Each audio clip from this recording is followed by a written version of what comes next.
Приветствую вас, дорогие телезрители! С вами «Архивы памяти. Вечные главы истории ингушского народа». Сегодня мы поговорим о жизни Тумгаева Бисултана Керимовича. Его путь от простого крестьянского сына до офицера НКВД и военного юриста полон испытаний и достижений, которые стоит вспомнить и обсудить. У нас в гостях исследователь и архивист Бирснакул Газиков, который поделится интересными фактами и документами о нашем герое. Приветствую вас. Добрый вечер. Бирснакул Джабраилович, как случилось ваше знакомство с историей Бисултана Тумгаева? Дело в том, что когда мы работали в архивах, учреждениях различных, мы очень много людей находили, наших земляков, интересовались. Но что касается Тумгаева, Бисултана Керимовича, то я впервые о нем услышал в начале 2000-х годов со слов Тамары Арсамаковой, которая работала в Грозном Краеведческом музее, и сказала о нем, что он, значит, в свое время работал, служил, и в 1943 году был, значит, в составе тех людей, офицеров, которые были на Тегеранской конференции. Впервые я услышал об этом.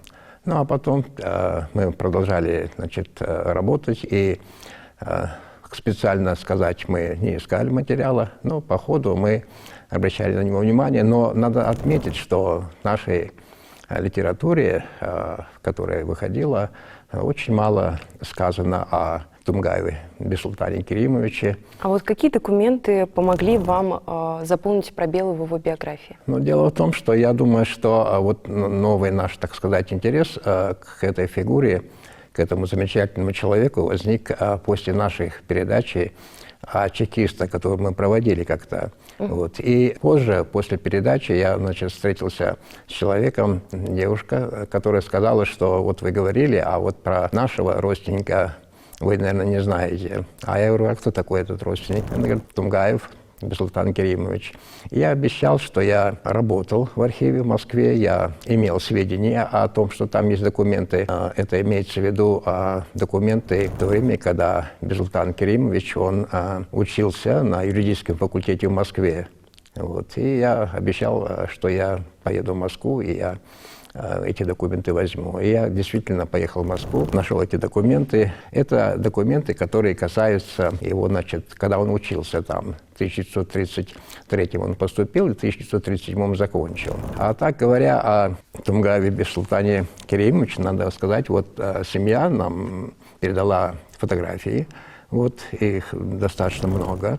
Я очень рад, я благодарю, потому что у нас их не было. И надо сказать, что даже вот по внешнему виду мы смотрим, мы видим перед собой человека очень обаятельного, красивого, интеллигентного, доброго человека, доброго семьянина. И поэтому обычно, так сказать, мы понимаем, что если это чекист, то это какой-то суровый человек, где-то какой-то такой строгий. В данном случае мы видим доброго человека, интеллигентного человека. И мы, значит, позже обратились и в наш Краеведческий музей. Там тоже было несколько материалов. Вот здесь мы взяли оттуда вот эти фотографии. Это удостоверение о его службе. Ну, говоря коротко о том, что мы, нельзя сказать, что мы изучили подробно его биографию, но по тем сведениям, которые у нас есть, а мы опирались при этом на данные. Вот была статья в газете «Седало», вот Зангиев автор, вот он написал «Достойный сын своего народа».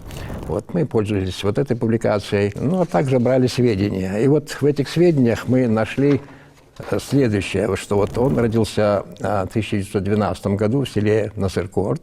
После окончания школы поступил в Армавирское ФЗУ. Успешно он закончил это училище, потом поступил на рабфак Ростовского университета. Как мы сказали, уже в 1933-1937 году он был студентом Московского института. Хотелось бы сказать также и о том, что вот наш герой Тумгаев Бисултан Керимович, когда он учился в юридическом институте, и вот здесь, вот в этих документах, которые мы обнаружили, значит, есть и, так сказать, и приложение к диплому, да. Здесь вот даны оценки. Смотрите, вот оценки, какие вот полностью, какие у него были. И надо тут сказать, что здесь же в этих документах есть, значит, и материал, который связан с тем, что он обращается в юридический институт уже в 1947 году с просьбой дать ему дубликат диплома. И объясняет при этом, что сам он диплом, он, значит, был утерян во время боевых действий в 1942 году. То есть, видимо, он с собой имел этот диплом во время войны, и вот он его потерял, и вот обращается, ему выдают в 1947 году дубликат этого, значит, диплома. После его в 1937 году призвали в армию. Службу он проходил в Белорусском военном округе. Затем он в начале войны он встретил уже, будучи оперуполномоченным НКВД СССР, офицером особого отдела. Работал на Северном Кавказе. Вот как раз здесь и отмечено, что в 1943 году в Тегеране состоялась встреча руководителей 3 стран Советского Союза, Великобритании и Соединенных Штатов. Тумгоев состоял в группе охраны главы государства. После депортации в 1944 году Бесултан Керимович попадает в Киргизию. Здесь он работает на различных должностях. Вот, работает здесь. Везде, где он работал, он показал себя с самой лучшей стороны. Он отдавал все свои силы работе. А работа, как известно, вот служба, она очень тяжелая. Вот, и особенно в то время, когда перед войной и во время войны это действительно очень напряженная работа, потому что нужно было учитывать тяжелые ситуации, в которой была наша страна, и служба была не из легких. Затем в 1957 году он возвращается в республику, здесь у нас, работает на различных должностях, в силовых структурах, как мы сегодня говорим. Также он работал секретарем Грозненского горкома партии и первым секретарем Назрановского райкома партии. Продолжал свою работу после в своих структурах, в этих силовых структурах. И, насколько нам известно, он умер в 1977 году. Вот коротко говоря о нем. А что касается вот его учебы, вот документы, которые у нас есть, эти документы, это оригиналы, мы копии сняли, и вот здесь есть какие-то сведения, которые, в принципе, нам не были известны. Мы отмечаем, что здесь, когда в анкете он там пишет знание языков, он пишет, что знание языков — это немецкий язык, ингушский и русский. Вот. То есть это был образованный, высокообразованный человек. Продолжая вот интересоваться, мы вот обратили внимание на то, что вот семья, которая предоставила фотографии, на этих фотографиях есть очень интересные моменты. Вот такие. Вот смотрите, здесь вот на фотографии изображен Бесултан Керимович и известный поэт, я много лет занимался, Хашагульгова Магомедом Махеевичем. Он работал в Грозном и работал также в Киргизии. Вот, и мы о нем насобирали много материала, и, возможно, в будущих наших передач, возможно, мы скажем о нем. Посмотрите, в какой среде он бывал, какие у него были друзья, с кем он общался. Его окружение. Окружение, и по вот этим фотографиям, по вот это как свидетельство его дружбы с великими известными нашими ингушскими деятелями. И вот посмотрите, есть фотографии, вот на фотографии здесь как раз Бесултан Керимович. И здесь мы видим Бесултан Керимович, вот Хизир Арцханов, очень известная легендарная личность, это Муталиев, а это вот Саварбек Гуцериев, это отец нашего мецената Михаила Саварбековича. Да. Дальше вот мы видим фотографии, вот смотрите, это 1943 год, Крым, фотография. Также мы видим, вот посмотрите, вот фотографии, здесь на фотографии Мавлади Висаитов, вот известный человек, Бакаев Сосурко. Это все семейного архива? Это семейный архив, да. Я благодарен, потому что мы таких фотографий не имели. Вот также фотография. Здесь, смотрите, какой обаятельный человек, Бесултан Керимович, и рядом стоит Бузуртанов Ахмед. А кто внизу, неизвестно, да? А других я не знаю, честно говоря. И вот здесь фотография. Это вот здесь стоят очень много наших людей. Сагов, Мальсагов Тохан, Аздоев Муса, Тумгоев Бесултан, Шадыр Жусалымхан, Тумгоев Юнус, Тумгоев Крым-Султан. То есть он в нашем окружении, наших людей.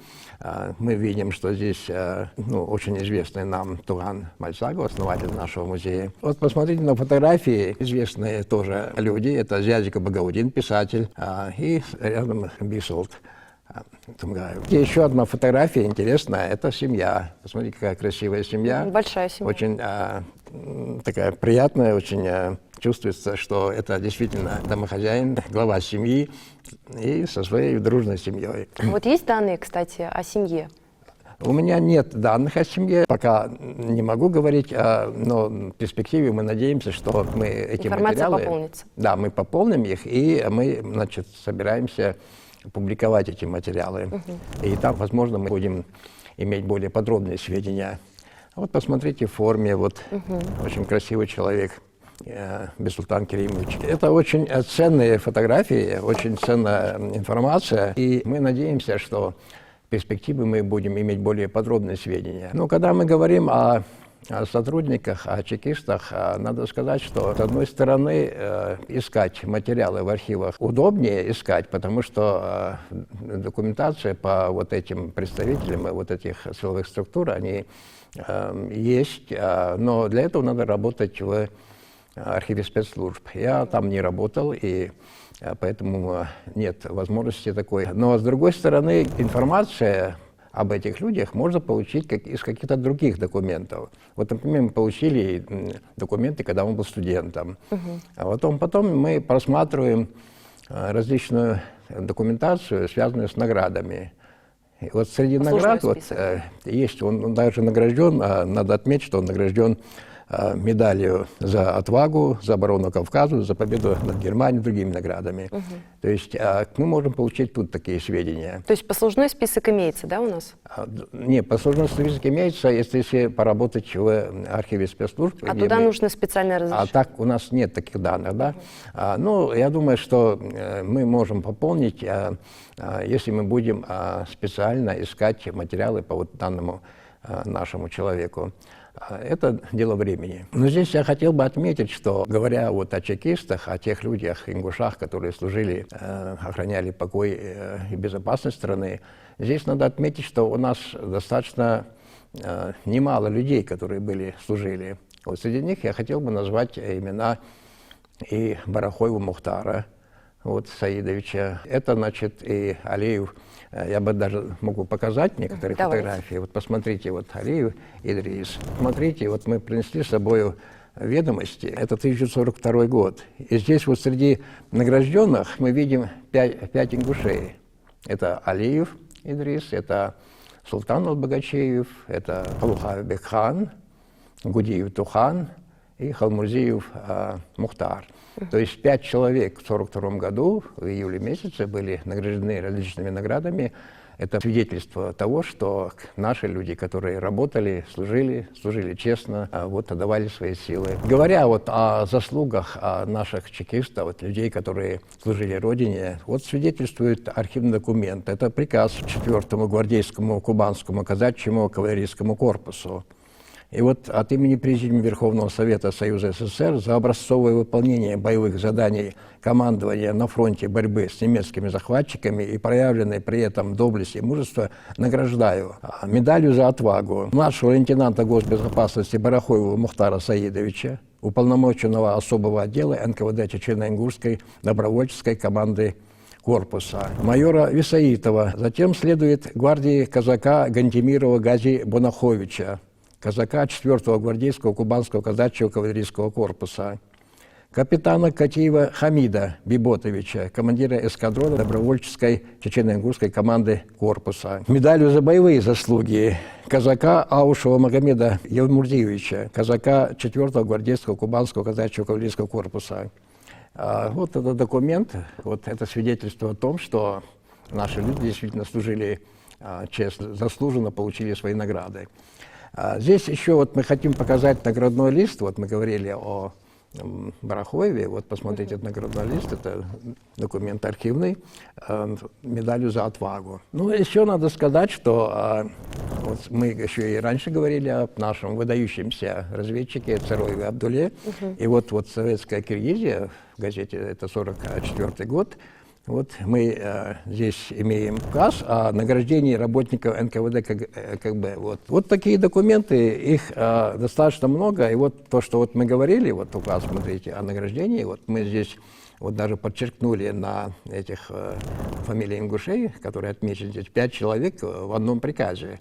Это действительно стоит того, чтобы радоваться этому и, как говорится, показать, что наши люди достойно служили. И, что говорится, вот Барахоев. Вот мы брали его, значит, личные дела, но мы их брали, как бы сказать, интересно было бы узнать, где мы можем взять такие документы. Оказывается, мы их взяли в архиве Народного хозяйства. Вот, и более подробные сведения. То есть, если мы будем работать, как говорится, специально, вот, собирать сведения, целенаправленно, то мы можем, конечно, пополнить. Но вообще я думаю, что когда мы говорим о каких-то наших людях, об известных людях, о людях, которые своим трудом оставили добрый след в истории ингушского народа, нам нужно вначале просто обозначить, рассказать, вспомнить этих людей. А потом уже действительно будет работа, многие люди, возможно, заинтересуются и будут целенаправленно идти изучать биографию, документы, и тогда уже мы будем иметь более полные сведения о нашем герое. А так я рад, что мы сегодня говорим о Бисултане Керимовиче Тумгаеве. Пока мы говорим только о тех документах, о той информации, которую мы сегодня имеем, но мы всегда надеемся на то, что в перспективе мы можем добыть другие сведения, более подробные сведения. Главное, что перед нами человек, который своим отношением к своей обязанностям, к своей службе, к своим существованием, своей жизнью показал, что он является настоящим патриотом, настоящим человеком.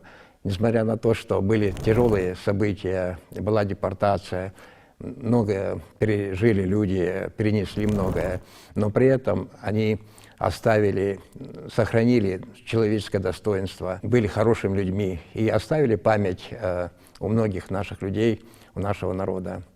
И хочется поблагодарить их за то, что они жили так достойно и являются примером для того, чтобы наше подрастающее поколение смотрело, изучало и старалось быть похожим на наших героев. Берснак Джабрилович, мы благодарим вас за эту работу и желаем вам успехов. Спасибо. С вами были архивы памяти, вечные главы истории ингушского народа.